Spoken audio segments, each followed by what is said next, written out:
อ๋อพี่น้องนี่ปลาทูว่าพวกเขากินข้าวจะได้อยู่จังไดพี่น้องเลยมาสิทายให้เบิ่งเด้อชีวิตเป็นอยู่รัสเซียพี่น้องเลยชีวิตเป็นอยู่รัสเซียเด้อพี่น้องอาตู่ก่อน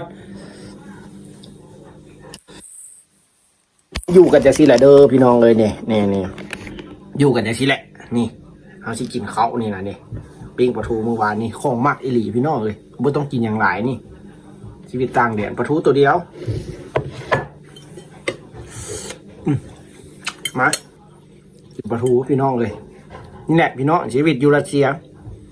บ่เคยเฮ็ดแบบนี้จักเทื่อเด้พี่น้องนี่กินแบบนี้ มาเด้อกินข้าวน้ำกันพี่น้องนี่มื้อนี้อยู่เฮือนซื่อๆ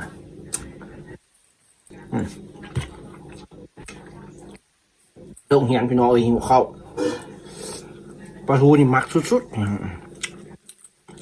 มักครับแซ่บพี่น้อง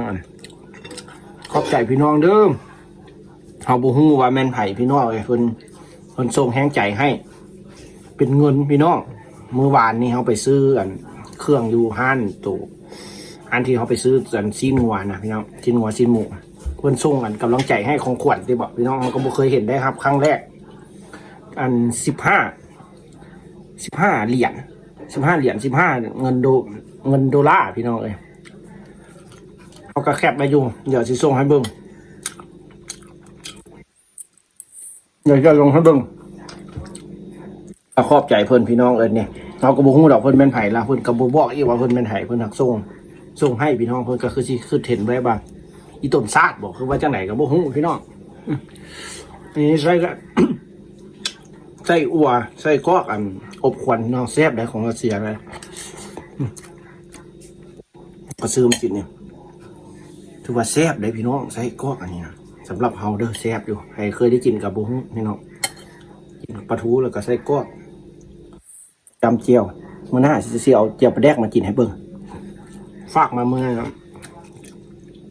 กินสมือบ่ได้พี่น้องมันต้องแพงไว้กินหลายมื้อมันจึงกุ้มโดนอีก3-4 เดือนกลับบ้านพี่น้องไปกินอาหารลาวบ้านของคนแซ่บๆอยู่ห้องให้ห้องหนา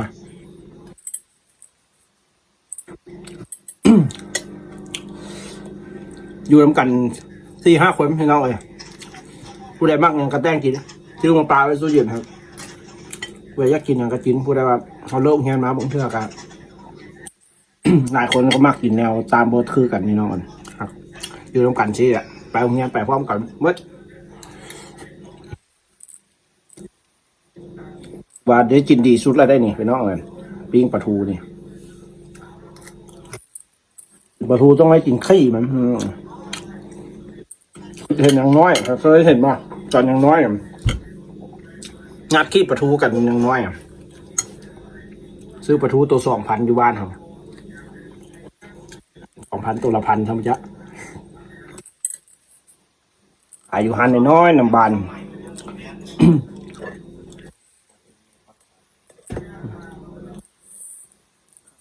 ปลาทูเนี่ยเป็นชั่วโมงแล้ว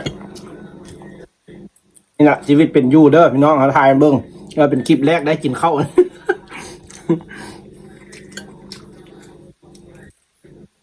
เข้าอาบน้ำมื้ออื่นก็เกี่ยวไปโรงเรียน6 โมงไปโรงเรียนน่ะโรงเรียนกับประมาณ7 โมงกับข้าวเจ้าข้าวเหนียวบุมีพี่น้องอยู่รัสเซียมีกระแพงเขาต้องได้ไปซื้อน้ำพี่น้องคนเวียดนามพี่น้องขันเขาอยากกินมักเพชรนี่กับโอ้โลนึง600,000เขาซื้อพี่น้องซาดบอกเคยเห็นมักเพชรอยู่รัสเซียได้กินน้ำพี่น้องสาวเวียดนามเพิ่นมาค้าขายอยู่พี่น้องคนเวียดนาม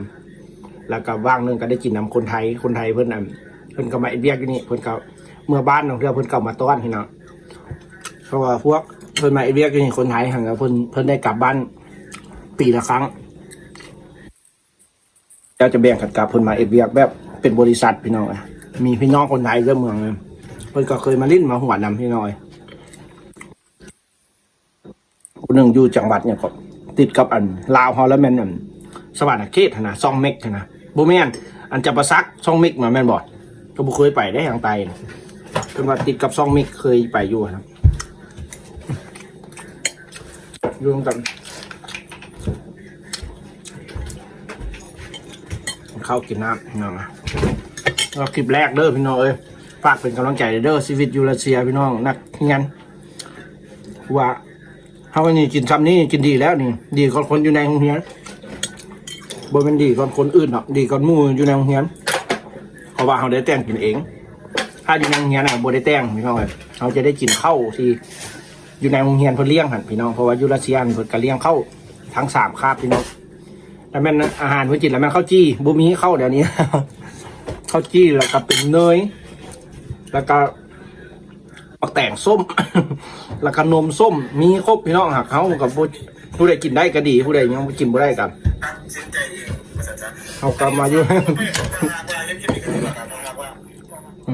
อันนั้นก็กินยังอันนั้นกินซีนวะ ซีนบัวไหวละซีนมัวปลาทูพี่น้องตักเข้าอีกก่อนเด้อเพราะว่ากินหลายเติบเลยนี่ไว้นุ่มพี่น้องเอ้ยกำลังง่ายกำลังตู่กินข้าวหลายไก่หลีได้ตัก4 เทื่อบ่วงอะไรอย่างพวก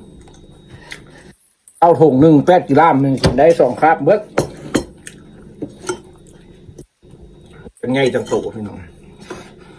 เข้ากับฮอนๆได้เข้าที่เขาซื้ออันราคาอัน32 รูเบิลพี่น้องเลยถุงนึงประมาณ8,000 กิบแต่อยู่บ้านเขาสิเขาได้บุ้งเขาเจ้าเด้อพี่น้องเขาเหนียวบุ้มีเขาเหนียวแพงมีกับแพงพี่น้องเลยกัดกินจะซีเด้อพี่น้องเลยคำบสุภาพขอโทษขออภัยกินแบบนี้อ่ะนี่คือชีวิตแท้ๆเขากินเลยพี่น้องเลยห้องน้ำต้มอย่างนี้พี่อยู่พี่มันอยู่พี่เนี่ยมันที่ต้มอย่างเตาคุกมอสอ่ะมอสอ่ะ มันลืมนะ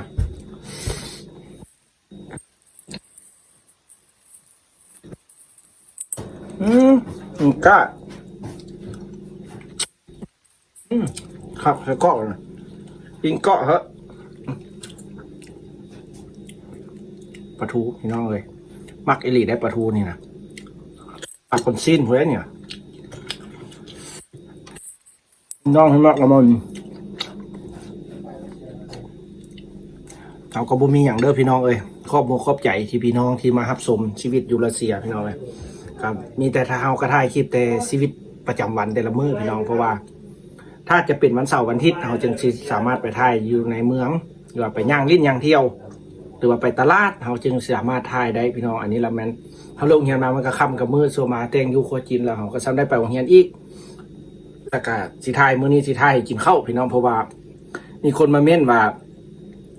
ซื้ออาหารนะกระแต้งกินให้เบิ้งแด้ว่าสิเอากระแต้งให้เยอะ เขาก็แบบ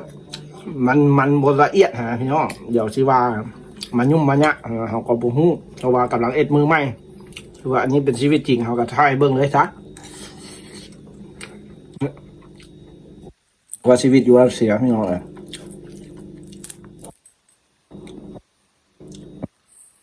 ดูว่าเฮียนปีสุดท้ายแล้วพี่น้องสิได้เมืองละขอบใจพี่น้องเด้อผู้ที่ติดตามมาแต่อีดกันเพิ่นก็สิฮู้เนาะว่าชีวิตมันเป็นยังไงเขาก็เคยเล่าเรื่องเล่าราวให้ฟังมาเมื่อละแต่ผู้ติดตามไม่บางเพิ่นก็บ่ฮู้มาดูเป็นจังได๋หรือว่าผู้คนเคยมาเฮียนสมัยโซเวียตเพิ่นก็สิฮู้พี่น้องว่าชีวิตอยู่รัสเซียเป็นจังได๋การกินอยู่การใช้ชีวิตน้องเที่ยวเพิ่นก็สิฮู้เฮาก็ดีใจได้เพิ่นมาเม้นนะพี่น้องเพิ่นเคยเป็นก็สิเป็นรุ่นพ่อลุงในป้าผู้แหละเอาว่าสมัยโซเวียตครับ45รัสเซียชนะสงคราม กับเยอรมันตอนนี้กินข้าวเนาะชีวิตกินอะไรกระทู้ตัวเดียวคือว่าอาหารดีสุดแล้วไม่น้องเลยดีเลิศ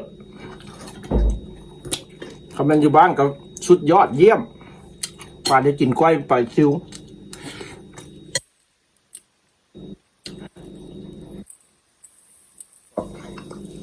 ผู้ชายกินอย่างก็ได้พี่น้องลูกผู้ชายนะกินง่ายอยู่ง่ายว่าเขาก็เคยทุกข์เคยยากอยู่บ้านให้บ้านนานแล้วอันนี้ถือว่าบวัน ทุกคนนี้ก็ได้ แต่ขอให้สบายเด้อทุกได้แต่ขอให้สบายเด้อพี่น้องทุกบ่ย่านดอก แต่ขอให้มีมือหนึ่งสบายเด้อมือหนึ่งได้ใช้ชีวิตคือบ้านคือเมืองมันได้พี่น้องมึงกับโอ้โห6 ปีพี่น้องให้มาอย่างกันสิเข้าใจดอกงานอยู่รัสเซียน่ะมาโลดแล้วเขากับโบสามารถซีเว้าอย่างไรขึ้นไปขึ้นมาขึ้นหลังอย่างยอมแล้วยอมแพ้ละกูมีใครเห็นกับแบบเสื้อมั่นตัวเองแล้วแบบว่าเสื้อในความทุนเที่ยงแบบตั้งใจนะแบบเขาก็อยู่จนได้จนจบ6 ปีพี่น้องคิดว่าบางคนบ่ได้เมืองฮัดบ้าน6 ปีแล้วมันอยู่รัสเซียนี่เลยเป็นเท่าเฮียนจบเลยยังได้เมืองเขายังมีโอกาสได้เมืองบ้านอยู่ก็ยังเอาใครยังดีนั่นนึงแต่บุเมือกับบุเป็นยังก็ใช้ชีวิตอยู่ฮิหน่อยก็คือกันแต่ฮะเมือก็ดีนั่นนึงก็สิบ่ลืมบ่คิดฮอดบ้านหลายพี่น้องก็สิปลดปล่อยไปแบบความทุกข์โศกเศร้าในใจทุกได้พี่น้องเลยทุกเนื้อหัวใจเงินบ่มีพี่บ่มีน้องตั้งใจเฮียนอย่างเดียวขึ้นห้องเฮียนบางอันเขาก็เว้าได้บางอันก็เว้าบ่ได้ภาษาพี่น้องขึ้นบ่ได้เว้าภาษาลาวคือเขาถ้าเว้าภาษาลาวนี่โอ้ยสบายมาโลดแปลได้หมดพี่น้องเว้าภาษาลาวเว้าภาษารัสเซียก็ยักยอมตัวเองก็จะเป็นคนบ้านนอกบ้านนาเฮียนกับโบเก้งน้องเลยจำเป็นได้อยู่จังสิซ้ำนี้เอาสำหรับคลิปนี้เด้อพี่น้องกินข้าวเป็นน้ำใบเป็นน้ำเด้อเพื่อเป็นชีวิตจริงๆเลยเนี่ยคนหนึ่งก็อาบน้ำคนหนึ่งก็แต่งชิ้นเขาก็แต่งแล้วหรอกก็ชิ้นเบาเราไม่อยากเศร้าพี่น้องบ๊ายบายเด้อขอบใจ